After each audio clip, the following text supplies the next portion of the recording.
Hello, everyone. I hope you're having a wonderful day today. I wanted to go over some basic guidelines for water culture orchids that I wanted to share with you. There are a lot of beginners on my channel, and also there's a lot of experienced people that have tried water culture, and some of them have a lot of success with it, and some of them really struggle. Let me say from the very beginning, if you're an experienced grower and you have been growing in bark or in moss or whatever media that you really like, and you enjoy that way of growing, I wouldn't suggest you do water culture. Don't mean to burst your bubble in any way, but there were things that made me want to try water culture. Bark worked for me to an extent, but it caused problems for me in the long run. I always had bugs in my bark, no matter what I did, and it kind of made me tired of bark. Moss, I didn't have the same type of problems, but bark really, I was really never very happy with growing in bark.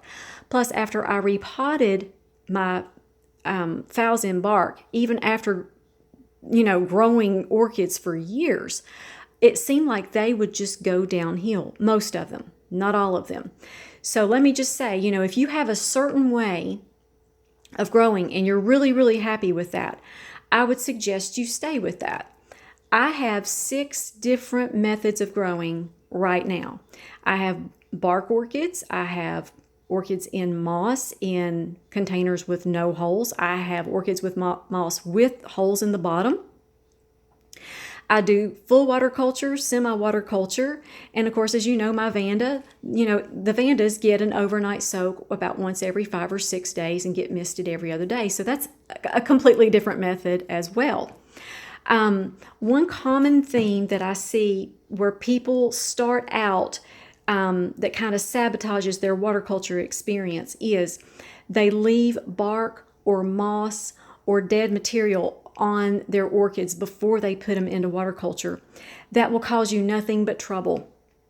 If you can't get all of the bark off of your orchids, I would suggest you put them back in bark.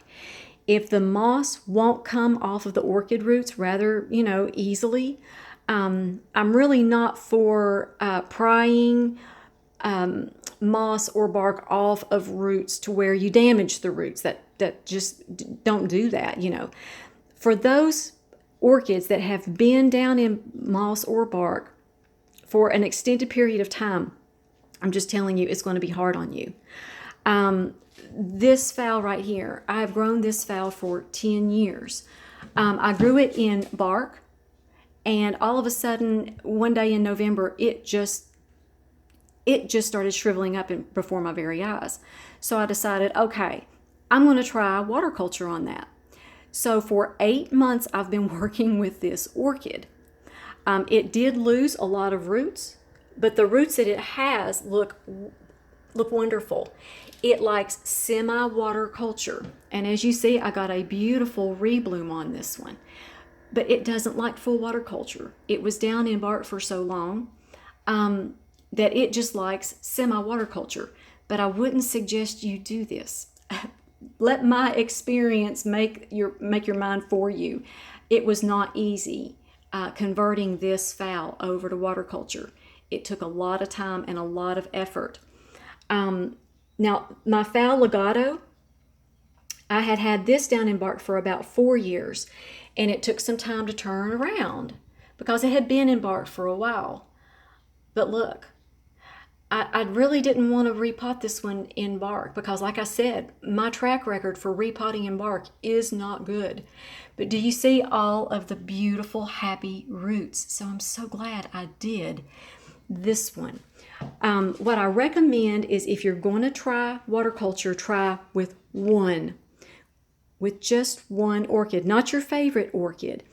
Don't convert a Cattleya over, let's say, to water culture without knowing that those specifically require semi-water culture, not full water culture. Those Cattleya roots have to dry out between waterings. So what you're going to do is you're going to find a phal.